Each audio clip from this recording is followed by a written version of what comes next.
Om Swastiastu. Perkenalkan, kami kelompok 8 dari kelas 5C. Pada kesempatan kali ini, kami akan mempresentasikan materi Sistem Informasi Akuntansi mengenai siklus pengeluaran, pembelian, dan pengeluaran kas. Sebelum lanjut ke materi, izinkan saya untuk memperkenalkan anggota kelompok 8. Yang pertama ada rekan saya, Ida Ayu Devi Ananda Gayatri, dengan NIM belakang 1001 sebagai penyaji pertama.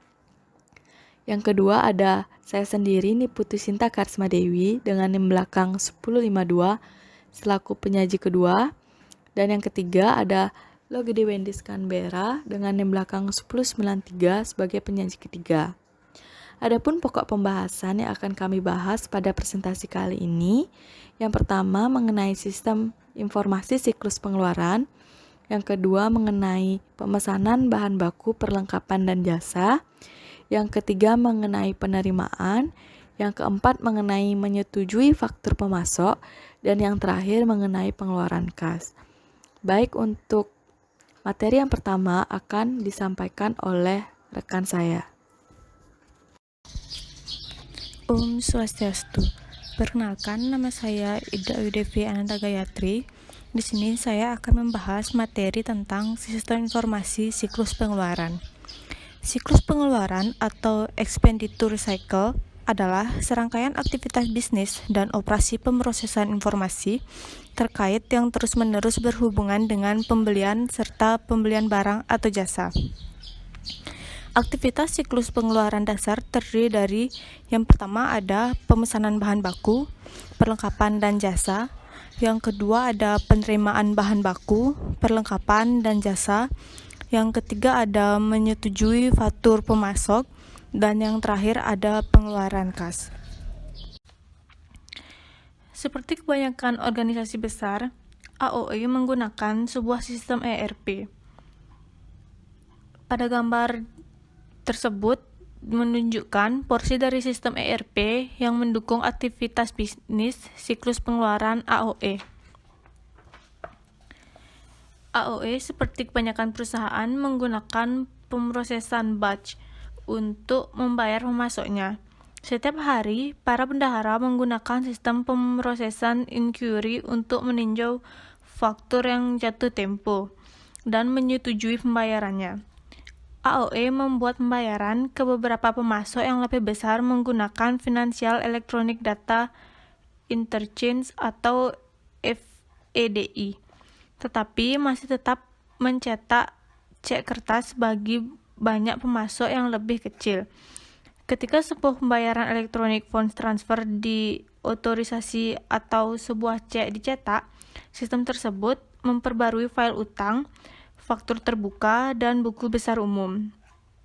Untuk setiap pemasok, total dari seluruh voucher dijumlahkan dan jumlah tersebut dikurangkan dari kolom saldo dalam catatan file induk pemasok tersebut. Kasir akan meninjau cek tersebut dengan dokumen pendukung dan kemudian menandatanganinya. Akses mudah terhadap informasi yang baru dan akurat memungkinkan manajer untuk mengawasi kinerja secara dekat. Meskipun demikian, kualitas terhadap keputusan tergantung pada keakuratan dari informasi di dalam database. Yang selanjutnya yaitu saya akan menjelaskan tentang ancaman dan pengendalian pada sistem tersebut. Ancaman umum yang ada pada siklus pengeluaran yaitu data induk yang tidak akurat atau tidak valid. Kesalahan dalam data induk pemasok dapat menyebabkan pemesanan dari pemasok yang tidak disetujui, pembelian bahan baku yang kualitasnya inferior atau rendah, pengiriman yang tidak tepat waktu, pengiriman pembayaran ke alamat yang salah, dan penipuan pembayaran ke pemasok fiktif. Kesalahan dalam data induk persediaan dapat menghasilkan penundaan produksi dikarenakan kurangnya bahan baku kunci yang tidak diantisipasi atau pembelian yang tidak perlu dan kelebihan persediaan.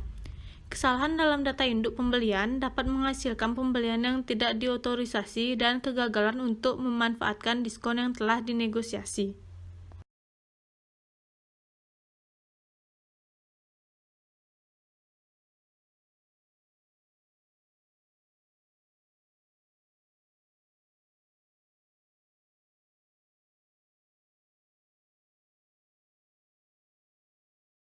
Baik, perkenalkan, nama saya Niputu Sinta Karisma Dewi dengan NIM belakang 1052 akan melanjutkan presentasi mengenai pemesanan bahan baku, perlengkapan, dan jasa.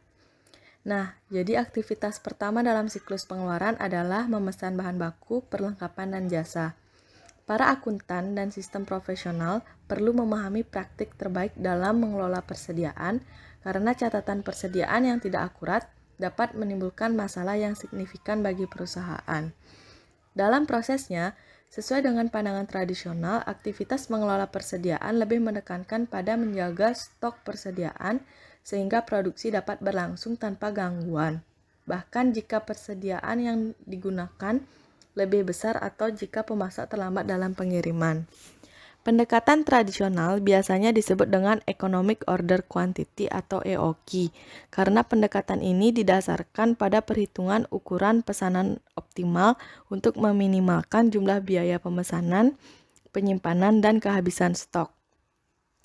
Pendekatan lain yang digunakan untuk mengelola persediaan adalah Material Requirements Planning atau MRP dan Just in Time atau JIT.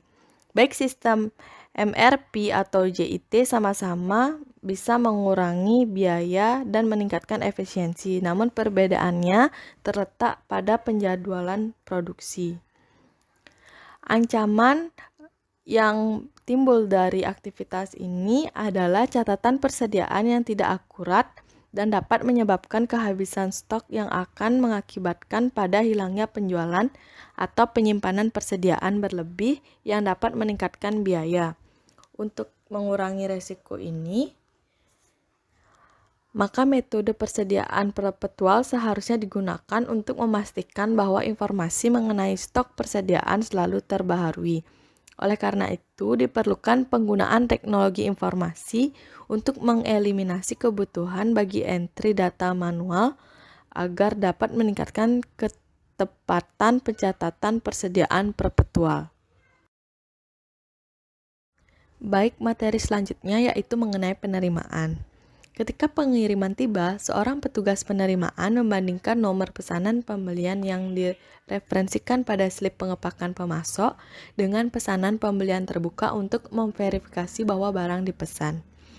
Petugas penerimaan kemudian menghitung kuantitas atas barang yang dikirimkan.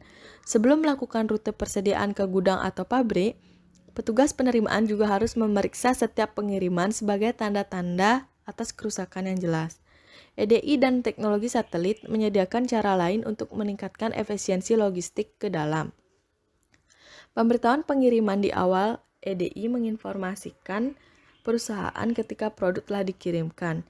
Dengan menggunakan perusahaan pengiriman yang truknya dilengkapi dengan terminal data yang bertautan dengan satelit, sebuah bisnis dapat melacak lokasi pasti dari seluruh pengiriman yang datang dan memastikan bahwa staf yang cukup akan berada di sana untuk membongkar truk.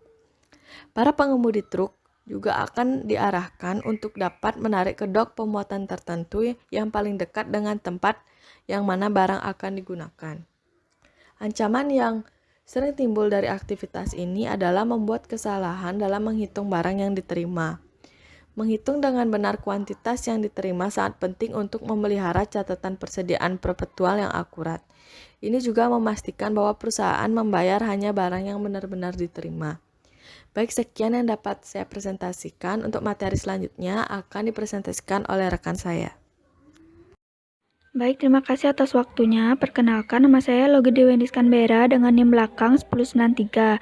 Jadi di sini saya akan melanjutkan presentasi mengenai menyetujui faktur pemasok, di mana aktivitas utama ketiga dalam siklus pengeluaran adalah menyetujui faktur pemasok untuk pembayaran. Yang pertama terdapat proses.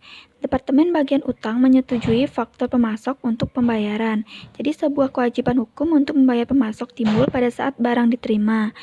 Adapun dua cara untuk memproses faktur pemasok, disebut sebagai sistem non-voucher atau voucher.